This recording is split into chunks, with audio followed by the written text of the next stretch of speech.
आहोत सविस्तर मुलुक महाराष्ट्र। राज्यामध्ये सध्या सत्ताधारी विरुद्ध विरोधक यांच्यामधून विस्तव पण जात नाहीये। नारायण राणे संजय राऊतांमध्ये वाकयुद्ध रंगलेलं असताना आता राष्ट्रवादीचे सर्वेसर्वा शरद पवार आणि उपमुख्यमंत्री देवेंद्र फडणवीसांमध्ये नवा सामना रंगलेला आहे। पाहूयात वार पलटवारांचं हे वाकयुद्ध। सरकार विरुद्ध महाविकास आघाडीचं वाकयुद्ध रंगलं। शरद पवारांचा सरकारवर वार तर फडणवीसांचा जोरदार पलटवार। भाजपचे केंद्रीय मंत्री नारायण राणे आणि ठाकरे पक्षाचे खासदार संजय राऊत यांच्यामध्ये सध्या शाब्दिक वाद सुरू आहे। या पार्श्वभूमीवर राष्ट्रवादीच्या अध्यक्षांनी शिंदे फडणवीस सरकारवर तोंडसूक घेत हल्लाबोल केला। संजय राऊत यांनी नारायण राणे यांच्यावर एकेरी आणि शेलक्या भाषेत टीका केल्याबद्दल शरद पवार यांना विचारण्यात आलं। त्यावर शरद पवार म्हणाले की सत्तेत असलेल्यांनी जमिनीवर पाय ठेवून वागायचं असतं, पण हल्लीचे सत्ताधारी नेते इतरांना तुरुंगात घालण्याची आणि जामीन रद्द करू अशी वक्तव्य खुलेआम करत फिरतायत आणि हे काही राजकीय नेत्यांचं काम नव्हे असं म्हणत त्यांनी टोला लगावला होता।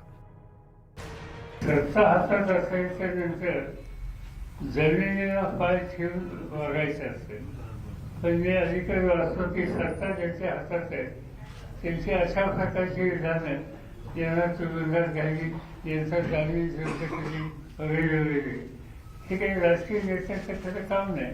पण या टोकाला जाण्याची भूमिका काही लोकांनी घेतली ठीक आहे। तर शरद पवारांच्या या टीकेवर उपमुख्यमंत्री देवेंद्र फडणवीसांनी देखील सडेतोड प्रत्युत्तर देत पलटवार करत निरुत्तर केलंय।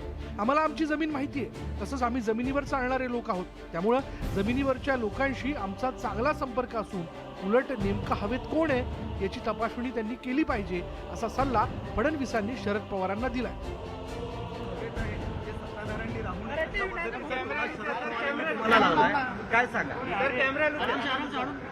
असं आहे की आम्हाला आमची जमीन माहिती आहे, आम्ही जमिनीवर चालणारे लोक आहोत, जमिनीवरच्या लोकांशी आमचा संपर्क आहे। त्यामुळे मला असं वाटतं की नेमकं हवेत कोण आहे याची तपासणी ही त्यांनी जरूर केली पाहिजे। सामनाच्या अग्रलेखामध्ये सामनावर मी बोलत नाही, सामना हा काही पेपर नाही आहे। सीमावादावर असं म्हणाले की खूप गांभीर्याने भूमिका कोर्टात मांडण्याची गरज आहे, शरद पवार म्हणाले तसं होताना दिसत नाहीये। मला असं वाटतं की याबाबत कुठली शंकाच असण्याचं कारण नाही। सरकार खूप गंभीर आहे सीमावादावर आणि आता आम्ही माननीय हरीश साळवे साहेबांशी देखील संपर्क साधला आणि ते देखील आपल्याकडनं उभे राहतील अशी आम्हाला अपेक्षा आहे। त्याच्यामुळे मला असं वाटतं की आपली केस मजबूत आहे। सध्या राज्यात महाविकास आघाडी विरुद्ध सरकार यांच्यामध्ये वरचेवर वाकयुद्ध रंगतंय आणि एकमेकांना जागा दाखवून देण्याचा सामना चांगलाच रंगताना दिसतोय।